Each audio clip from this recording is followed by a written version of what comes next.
Hey guys, coming back with you with another video. So this time we're going to be talking about antebellum reform and the various reform movements that happen during this time. So there's one thing you guys got to understand about this is that these reform movements start happening in the early 1800s.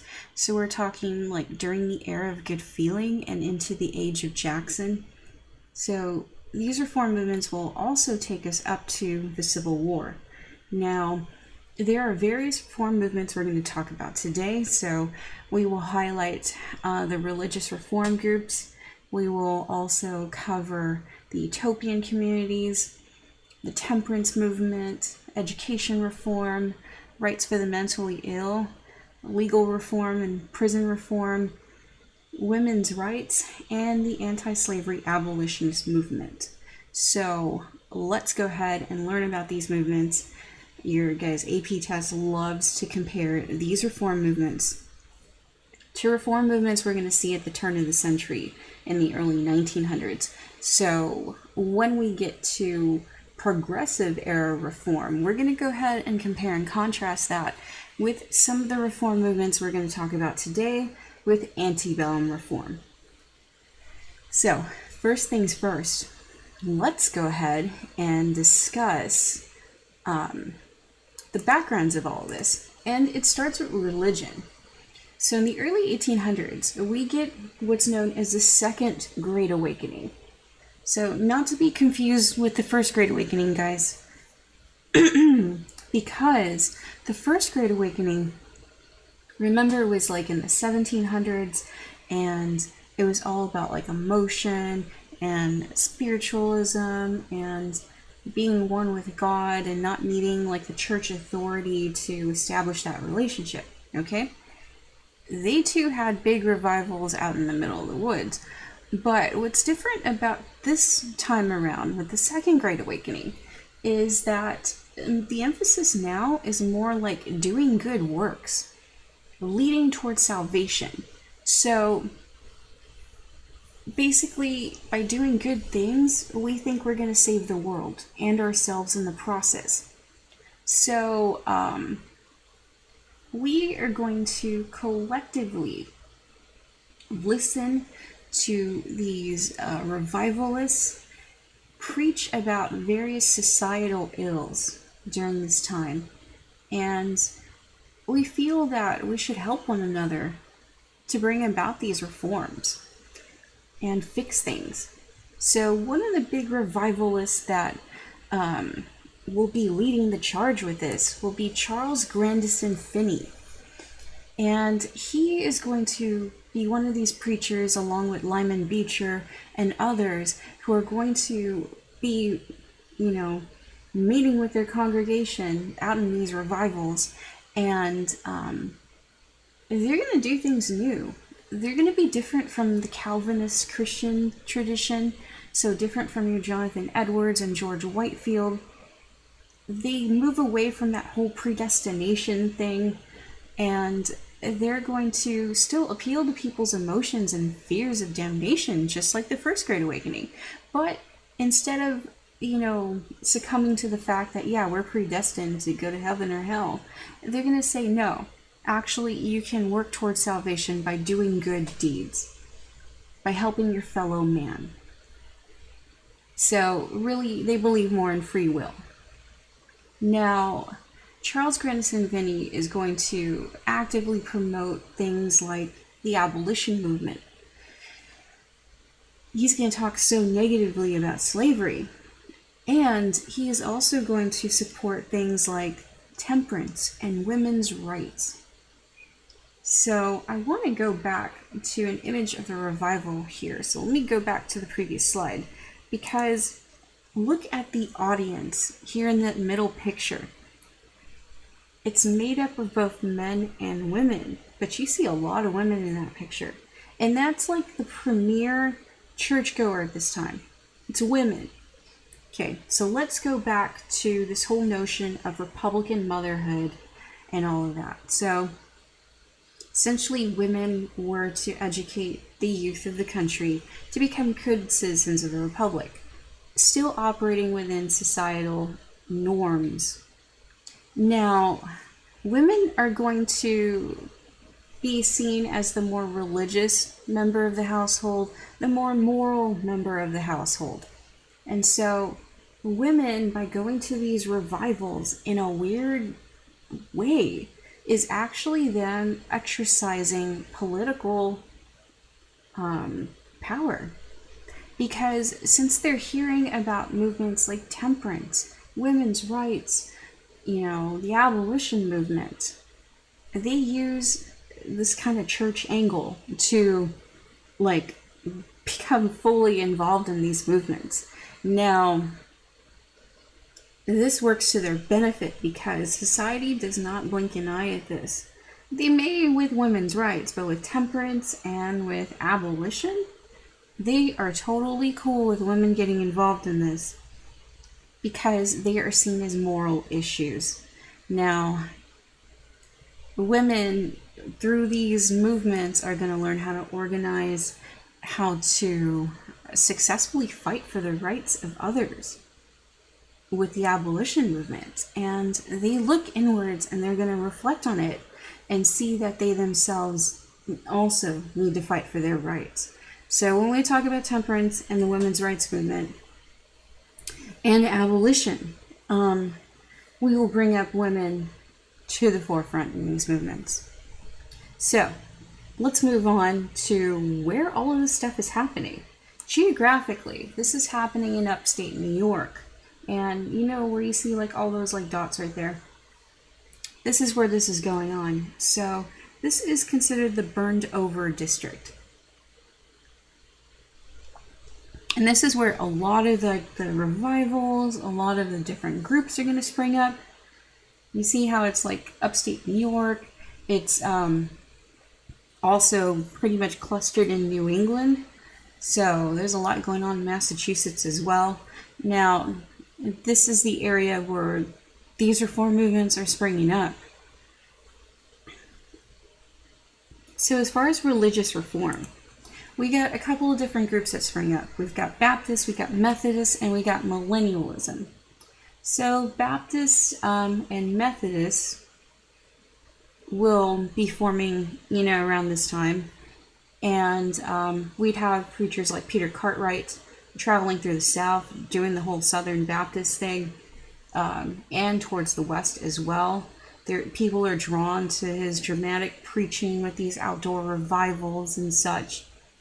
So by 1850, you're going to have a lot of Baptists and Methodists becoming the premier Protestant denomination in the country this time. There's a lot of religious enthusiasm around this time as well, with William Miller and millennialism, with Millerites actually. Millennialism is this whole notion of people thinking the world's going to come to end and second coming of Jesus is upon us. So these are more the, oh crap, it's the end of the world, let's get religious kind of people. With William Miller and the Millerites, though, he's kind of wrong about the second coming of Christ. He says that the second coming of Christ is going to happen on 10/21/1844. Of course, it didn't happen, but they still kind of believed his preachings and stuff, and Millerites would end up becoming Seventh-day Adventists. But, however, the most successful of these religious groups that form around this time is actually, guys, going to be the Mormons. So, the Mormon Church is started up by Joseph Smith in New York in 1830. And so he's going to base his religious thinking on a book of scripture, which is called the Book of Mormon. And in the Book of Mormon, they talk about how there's this connection between Native Americans here and the lost tribe of Israel. So Joseph Smith has visions, and is visited by angels. They talk about Christ visiting the Americas. So he's writing this stuff down in the Book of Mormon. And his followers are going to follow him because he is persecuted wherever he goes. I mean, come on, he's essentially, in other people's eyes, kind of going against their narrative on Jesus Christ. So he is persecuted. However, his followers are very loyal. And, I mean, we still have a very large Mormon population today. They're settled in Utah. But they started in New York, and they're going to go ahead and follow him to Ohio. He's persecuted again. Then to Missouri, still persecuted. Finally in Illinois, things get violent, and Joseph Smith is killed. So now there's going to be a new leader of the Mormon Church, and Brigham Young takes up the mantle. So Brigham Young is going to be the one to lead the Mormon people to their settlement in Utah, which they call New Zion, which today is basically Salt Lake City. So this is a hard journey along the way, and they're going to lose a lot of members of the Mormon Church, a lot of men. So there's going to be a lot of women who have lost their husbands.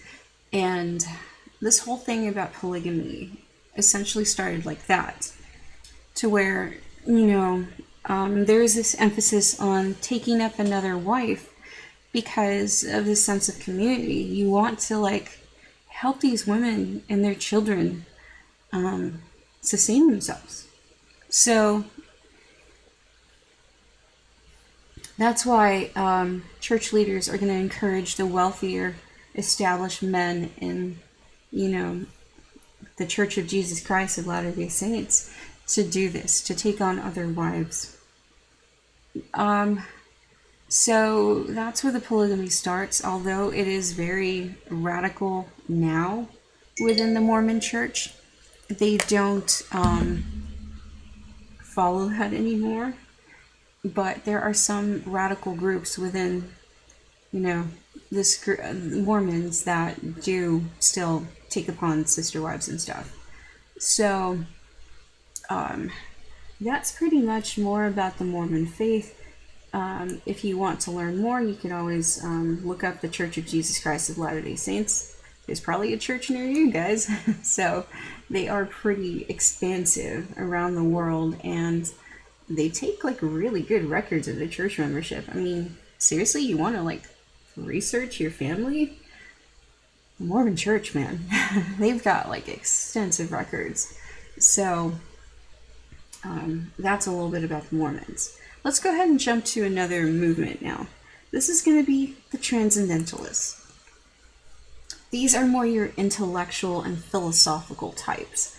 So it's going to be a group of writers and others that are going to question, the established norms of church and business practices, and they're looking at more of an intuitive way of thinking, and they're looking towards being spiritual within nature. So they challenge this whole materialistic view of society, how we're driven by the almighty dollar and consumerism and such, and they feel that artistic expression, because come on, they're primarily authors and such, is more important than this pursuit of wealth. So Transcendentalists are going to be very individualistic. They're going to view institutions in society as basically unimportant in the grand scheme of things. Though these people do support a variety of movements, especially the abolition movement, and they're going to be pretty much, involved in everything else, like temperance, women's rights. You name it. They're probably going to get involved. So two premier Transcendentalists are going to be Ralph Waldo Emerson and Henry David Thoreau.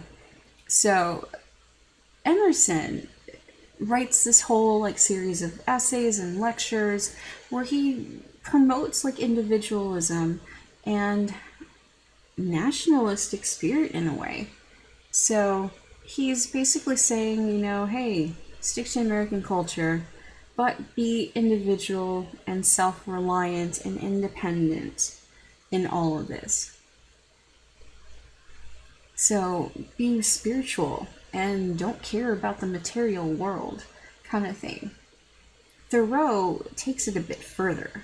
This guy is going to check out of society and live in the middle of the woods for 2 years to kind of delve into himself and into nature and just think about life in the universe. So in his book of Walden, because he spends time at Walden Pond, like in his cabin, so that's why he calls it Walden. Though his essay on civil disobedience is probably arguably his most influential work, Thoreau is this advocate for nonviolent protests, and this is the first time we really see this pop up. So he calls for this civil disobedience, basically disobeying unjust laws and accepting the penalty thereof. So how he demonstrates this is through the Mexican-American War. He refuses to pay taxes for it, and he's thrown in jail. Now, his writings on civil disobedience are going to influence so many people around the world. The biggest influences on Gandhi and Martin Luther King Jr. So they will take the teachings of Thoreau and apply it to their movements. For Gandhi, for Indian independence. For Martin Luther King Jr., civil rights. I mean, yeah, Thoreau is basically the one they look up to. So if we're to like explain Transcendentalists in like modern day terms, these guys would be totally the hipsters that you see hanging out at the local coffee shop because Starbucks is too like corporate and mainstream for them. And they're the ones like typing away on their laptops, doing slam poetry, like that kind of thing, and being like super involved in like protests and like activism and all that. And essentially not being a poser. Like, that's kind of who these guys are. They're like the grandpa hippies, pretty much. Because even the hippies, like later on, are going to be heavily influenced by Emerson and Thoreau, especially Thoreau. So, these guys, well, Transcendentalists, decide to get together at Brook Farm for an experiment. Brook Farm is founded by George Ripley, and they want to go ahead and live self-sufficiently. They don't want to deal with society and like materialistic things like that. They want to have a more natural union between intellectual and manual labor. They want to live apart from society's unequal and unfair treatment of individuals because really they've had it. They're like not about that. So you have premier advocates like Emerson, Margaret Fuller, who is like heavily involved in the women's rights movement, Nathaniel Hawthorne, big time author at this time, Theodore Parker, who's a theologian, but he's a bit more radical. All these people go to Brook Farm to live. So this whole experiment at Brook Farm is going to influence more of Nathaniel Hawthorne's writings and, of course, Henry David Thoreau. So this only lasts a couple years because really they tried to build this farm on really bad soil, so it's not like they can grow stuff at the farm. There's going to be a bad fire that ravages Brook Farm as well. They're going to incur heavy debts because, well, they can't necessarily live off of bad land. And Brook Farm ultimately will fail. However, its influence lives on amongst the Transcendentalist movement. So, the Transcendentalist movement is going to like segue us into Utopian communities.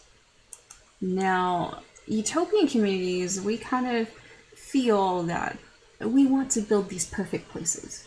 And one of the first Utopian communities that we see pop up is with New Harmony in Illinois. Robert Owen is the one who founds this socialist community. So he hopes that, having like socialism go on at this time will provide an answer to all the inequality that we're seeing caused by the market revolution in our first industrial revolution. So everybody essentially should contribute and, be self-sufficient. There's no need for currency in this area, but inherently it's going to fail. So there are more successful utopian communities popping up, though, the Shakers being one of them. The Shakers are an interesting group. So they're very religiously motivated. You see these pictures here? They're really moved with the Holy Spirit. Let's just say that. They're a breakaway from the Quakers. And they're going to gather in New York and in other states. But yeah, they're really moved by the Holy Spirit. They dance and sing in church. I mean, these guys get down and really, really compassionate with religion in church. So they're an interesting group because they're also going to abolish families.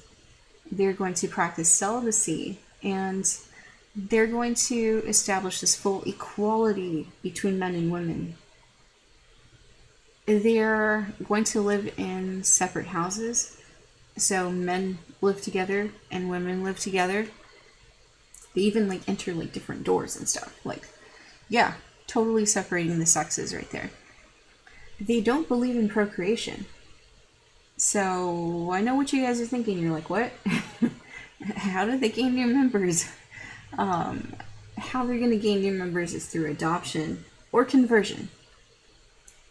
So how they sustain themselves is going to be through fine furniture. I mean, they're going to be craftsmen.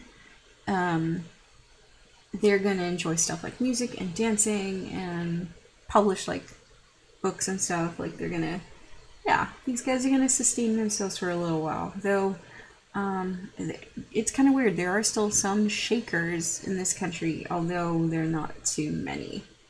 But yeah, those are the Shakers. They're going to be in stark contrast to the Oneida community. But first, let's go ahead and talk about the Amana villages. So, Amana is established by German immigrants in New York, and then later they settle in Ohio. So, they're founding this society on Christian ideals of pietism, which basically they're simple living, pretty much, communal living. Now, the community provides each family with a home, a monthly allowance, so they could shop at the general store.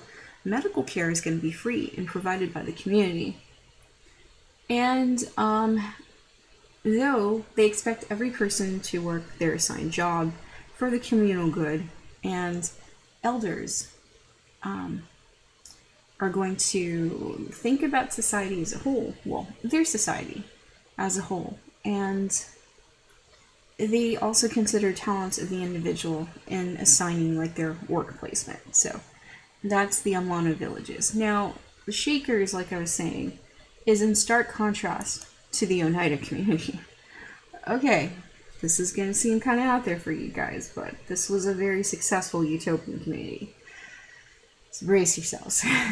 The Oneida community was started by John Humphrey Noyes in Oneida, New York. And they're a religious community. These guys live as a community all together, and they share everything. And when I mean everything, guys, I mean everything and everybody. Okay? So, they share their work, they share their food, their possessions, their living space, and themselves. They don't believe in this thing called exclusive love between one person and another. Essentially, everybody is married to everybody. So, they practice free love. And, yeah. Like I said, they're the opposites of the Shakers. The Shakers are celibate. These guys are free love everywhere. With everybody. So, they're also going to practice this thing called mutual criticism, which they're going to reprimand people in front of a committee and even in front of the entire community. So that's how they deal with their punishment. Yeah, the Oneidas are at first going to become rich off of bear traps, but then later they segue into fine silverware. There's a good chance, guys, that you may have one of these forks in your kitchen right now. Oneida is still a world-leading producer of silverware and flatware across the country. Free love and fancy forks. That's John Green said about these guys, and it's kind of true. So, you guys will probably never look at your fork the same again. I don't blame you. Okay, now that that was awkward, let's go ahead and shift to art and literature. Wow. Okay, so when dealing with art and literature, we're going to have more of an Americana theme. Kind of carrying on from, like, you know, the Era of Good Feelings and into the Age of Jackson. We're going to go ahead and, you know, with painting, you're going to paint American landscapes and the lives of ordinary people. It's this movement away from your more classical nature of art. American landscapes especially will be covered by the Hudson River School, which is this group of artists at this day and age. And they come from New York, so they're going to, like, you know, paint stuff from, like, the Catskill Mountains. They also go out west and paint, like, the western frontier. Architects are going to, you know, delve into Greek architecture, like, into, like, the Greek columns and facades and such. So they adapt that to the style of architecture for homes at this time. With literature, you're going to see more people write about American themes and be more nationalistic with their writing. So we're going to promote the writings of, like, Nathaniel Hawthorne. His Scarlet Letter is about, you know, basically Puritan New England, right? James Fenimore Cooper's Last of the Mohicans is about the French and Indian War. Washington Irving with his, you know, Legend of Sleepy Hollow kind of thing. And Herman Melville with Moby Dick. So all of these kind of surround themselves around Americana, basically. American tradition and culture. So let's take a look at some pretty pictures. Let's get back to painting. So we see here with George Caleb Bingham's Stump Speaking, you're seeing basically politicians doing the Andrew Jackson, going around the country, speaking to the common man, and to your more wealthy as well, because you see here with the guys with the top hat, looking all fancy. This guy's got money, but then again, you see people here, you know, barefoot, sitting on the ground listening to this as well. So it highlights, you know, the involvement of the common man in politics and this new sense of political tradition that politicians must follow in addressing all of the electorate and not just going by off of word of mouth like politicians back in the day did. So we also see this kind of reflected with George Caleb Bingham's The County Election, where you see the common man voting alongside, you know, your rich counterparts as well. And notice how there's, like, things going on in this painting. You see this guy, like, slumped over, looks half drunk. Same with this guy. I mean, come on, they're, like, holding him up here. And we also see these guys enjoying drinks as well. So this will often be a criticism of politics back in this day, that with this expansion of, you know, universal male suffrage, you're also going to see an expansion of corruption as well, because of, you know, people taking advantage of immigrants and trying to get them to vote for their candidate. So we're going to highlight this a little bit more during the Gilded Age, when we talk about political machines, like the Tammany Hall political machine, but you can kind of see its beginnings here. Although I don't think that was the true emphasis of this painting, however, more of it is having the common man involved in politics. And this is the unique thing of the time. So, like we were saying with the Hudson River School, though, the Hudson River School is going to paint American landscapes. So, important artists of the Hudson River School will be Albert Bierstadt. Look at that. That is gorgeous.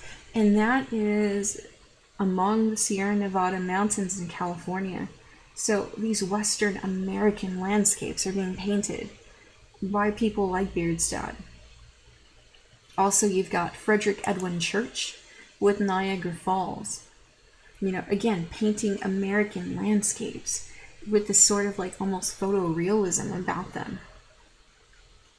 And then you also have Thomas Cole, who is painting the Catskill Mountains. So this is essentially what he's seeing, like outside of, you know, his home, essentially, or like his surrounding area. So this is called A View of Two Lakes and Mountain House in the Catskill Mountains, Morning. So, I mean, these are the type of images, paintings that we see at this time. And again, promoting Americana, promoting our nation and our national beauty. So, now that we have discussed art and literature, we're going to get to a more serious topic here. And this serious topic is temperance. Temperance is basically the anti-alcohol movement. And to give you guys a little bit more context about what's going on here, let's think about the problems of alcoholism in general. So, around the time of this movement beginning, your average American consumption of alcohol was going to be 5 gallons of liquor a year. So to put it in perspective for you guys, I know the statistic is kind of old because it considers 2000, but I doubt it's changed much since then. And the average American now just drinks over 2 gallons of liquor a year. So for your average American to consume 5 gallons of liquor, we're drinking 2.5 times as much as we do now. So, and it's not just grown men. It's going to be kids too. Kids take up these bad behaviors from, their work in factories. They're working alongside adults and they're spending their paycheck on alcohol. They're spending their paycheck on prostitutes. Because that kind of goes hand in hand with this too. A lot of the saloons had brothels within them. It would be like the saloon on the bottom, the brothel on top. So it's going to lead to not only that sort of problem, but also women are on the receiving end of domestic violence. Because let's face it, some people get drunk and they're violent when they get drunk. Plus, not only that, when you have people spending their paychecks on alcohol instead of supporting their families and keeping their homes, of course women and their children are really feeling the effects of this. So alcohol is going to be considered a societal ill at the time by many women, and even some men, join up with the temperance movement. So they're going to push for this elimination of the consumption of alcoholic beverages. The American Temperance Society is at the forefront of this movement. And before the Civil War, their goal is to get men to sign pledges promising not to drink alcoholic beverages. But we're going to start to see this movement move forward. And in the 1840s, we start to kind of classify alcoholism as more of a disease and need for treatment. Though this movement is going to get a lot of backlash from immigrants, mainly the Irish and the Germans, where stereotypically, they indulge a bit in alcohol, and it's also related to religious teachings and beliefs that they follow as well. Part of religious we call it religious.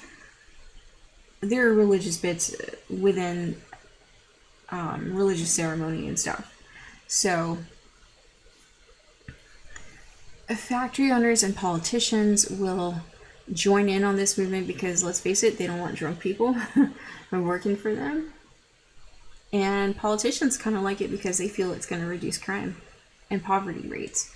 So there is going to be a push for like temperance in a lot of areas. Now in 1851, Maine prohibits the manufacture and sale of liquor, so they're one of the first to like step out against alcoholism. Well, the consumption of alcohol. This movement really kicks up a notch in the 1870s, though, when the Women's Christian Temperance Union gets involved. And they're going to be the ones to push for a national amendment, the 18th Amendment, that will ban alcohol. So, usually, guys, the AP test will use this political cartoon or a variation of it to show temperance. So, let's go ahead and take a look at this and try to analyze. Now, this political cartoon is entitled The Drunkard's Progress from the First Glass to the Grave. So, let's see what's going on. Step 1, a glass with a friend. Step 2, a glass to keep the cold out. Step 3, a glass too much. Step 4, we're drunk and riotous. Step 5, the summit attained, jolly companions, a confirmed drunkard. Step 6, poverty and disease. Step 7, forsaken by friends. Step 8, desperation and crime. And then step 9, death by suicide. So essentially what this political cartoon is highlighting is pretty much alcoholism and what happens to a person who becomes an alcoholic. So who do they leave in the aftermath there? They leave their loved ones behind. You see there on the bottom, the wife and the daughter weeping outside of their burning house. You know, in the distance we see the prison that this person may end up in. And their life is in ruin. So, for those of you who may have a loved one who is an alcoholic, you certainly see these steps that have been taken by them. And so, this movement will be near and dear in the hearts of many. And it's going to be one of the more successful movements of antebellum reform because the way it affects people and their loved ones. So, women, of course, are going to be heavily, heavily involved in this movement. Out of all the movements we talk about today, this one is probably like the top 3 that women are going to be involved in and continue to be involved in until the passage of the 18th Amendment. So, yeah, this is a very, for lack of a better term, this is a very sobering political cartoon to look at, but this definitely shows temperance and the motivating factors kind of behind it, right? Now, by 1840, we're going to have over 200 temperance societies and 70,000 members who are signing these types of pledges to promise to abstain from alcoholic beverages. And that's going to be the push so far. We're going to revisit this during progressive era reform because this is one of the movements that transcends over time. So if you guys do get a change over time with the various reform movements, this is definitely showing a change over time. And continuity, because temperance continues. So let's go ahead and talk about another serious topic here. This is prison and asylum reform. Dorthea Dix is going to be at the forefront of these two movements. And in the mid-1820s, she visits mental hospitals and she sees how the mentally ill are treated. They are locked up like in cells, in cages. it's unsanitary. I mean, they're not being well kept. They're unheated, so it's cold, it's damp, chained to walls. I mean, they're basically like living in their own filth and sleeping on the floor. To put it to you guys this way, if you did have someone who suffered from a mental illness or condition, it would be nicer for you to keep them locked up in a room inside your house all day than to put them in a prison or in an asylum. Because even with prisons, I mean, the structure is more based on punishment rather than reform and rehabilitation. So we want to change these things. We want to change the way prisoners are treated and the way our mentally ill are treated. So Dorthea Dix is going to push to reform both aspects. And Massachusetts is going to be the state to go ahead and try to change these things.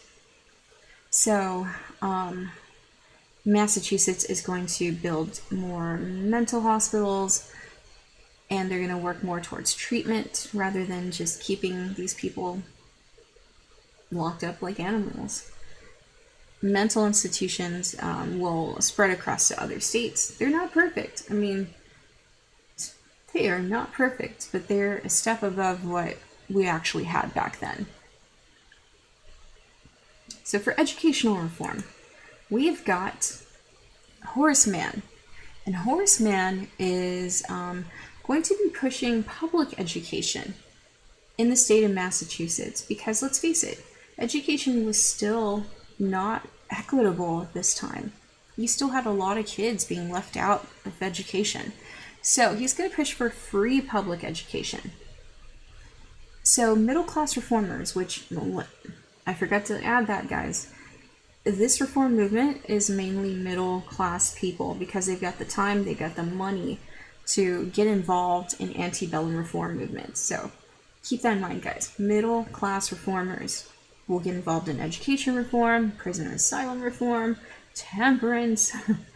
They'll even get involved with like the religious reform and everything, pretty much everything. Abolition, women's rights. So middle-class reformers are motivated by their fears that, fears of the future for America.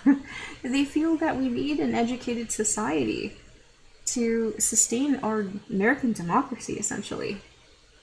So there's going to be this push for common schools in Massachusetts.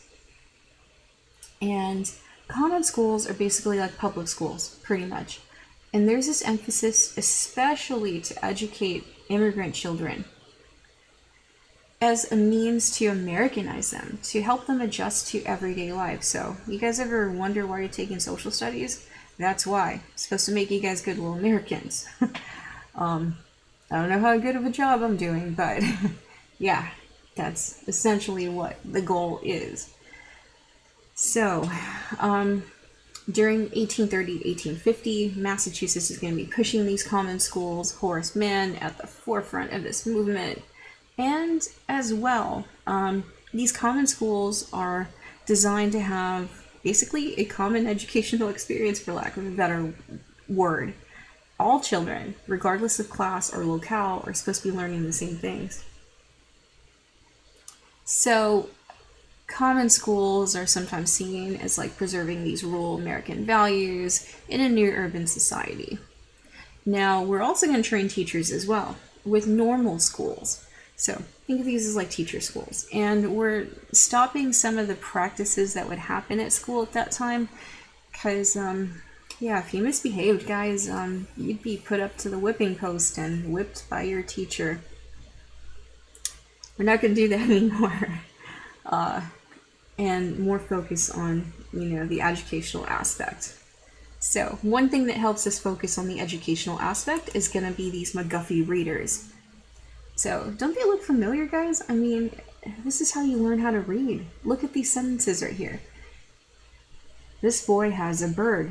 This bird is on his hand. Some birds can talk.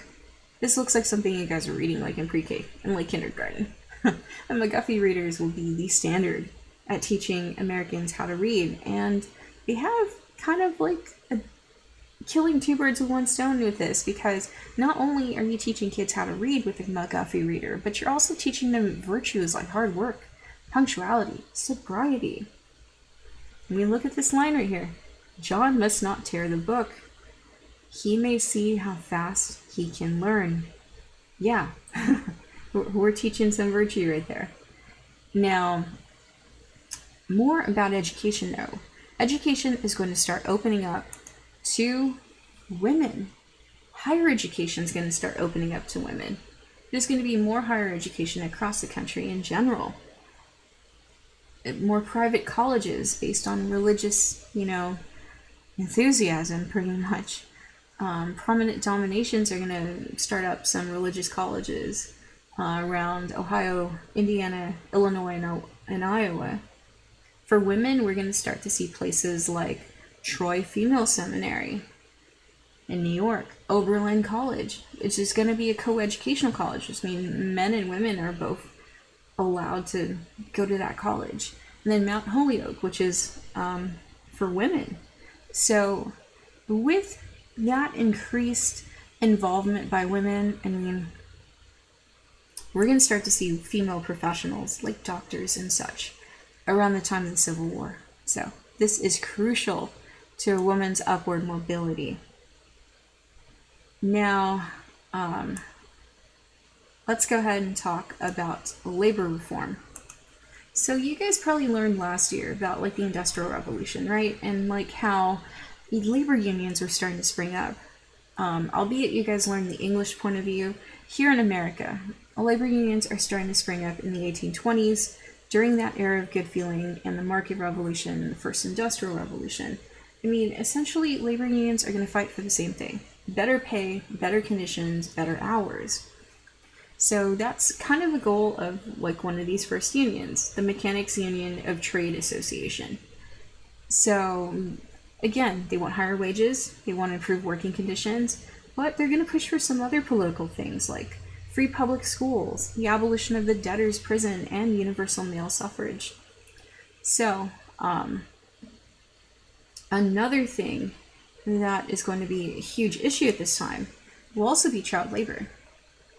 So, children are working widespread in factories at this time as well.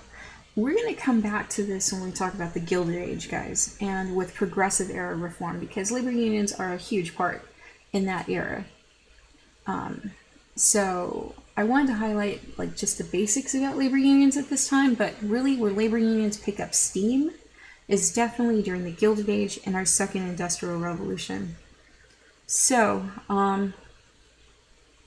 child labor is still very widespread though. I mean, in New England, we got 30% of the workers are children under the age of 16. And again, when you're working in the factories, you're not being educated, are you? Debtors' prisons, I mean, they were a big deal in the early and mid 1800s. We're going to start to see them fade out a bit towards the late 1800s, but still, they're a major issue for early labor unions. Because after all, if you're in prison, you can't work to sustain your family. So it's kind of a vicious cycle, because you got thrown in prison anyways for being in debt. So labor unions come and go though, and they're around when economic times are good, but they go away when economic times are bad. So whenever we see financial panics, labor unions are going to disappear or diminish in their influence. So one thing they do fight for is like the 10-hour workday, free public education, again, the abolition of debtors' imprisonment, the end of prison contract labor, and such. So, like I said, labor unions are going to come back strongly after the Civil War when we get into the Gilded Age and the Second Industrial Revolution. But for now, states are slowly but surely giving more rights to labor unions, like the Massachusetts Supreme Court with, ruling that labor unions are not illegal. That was the Commonwealth versus Hunt. And, children are prohibited from working the 10-hour day in some states. New Hampshire is going to pass that 10-hour workday. Pennsylvania passes minimum age for child workers, the age of 12, though kids still kind of lied about that. And then Pennsylvania also passing the 10-hour workday. And on the federal level, President Van Buren establishing the 10-hour workday for federal employees. But on average, I mean, your average workday, especially in the Lowell mills, is 11 hours per day. So your workers are exhausted. I mean, they just can't. You can read from this account here from a woman working in the Lowell mills. 13 hours per day of close attention and monotonous labor were exacted from these young women in these factories. So fatigued, we should say, exhausted and worn out, but we wish to speak of the system in the simplest language, our numbers of the girls that they go to bed soon after their evening meal. So there's like no leisure time right there, guys. It's like you work, you go to sleep.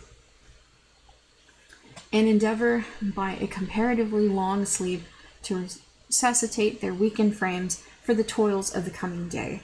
So yeah, labor is suffering. But again, after the Civil War is when we're going to really see heavy involvement by labor unions and them gaining power and momentum. But for now, industrialization is on the upswing, thus more people working in factories, and especially those textile mills like the Lowell mills. So we're going to end it right there, guys, because we're already coming up to like the hour mark, and I wanted to go ahead and give a lot of emphasis to the women's rights movement and abolition in a separate video. So we'll go ahead and cut this off here for now. So part 2 of antebellum reform will be coming shortly.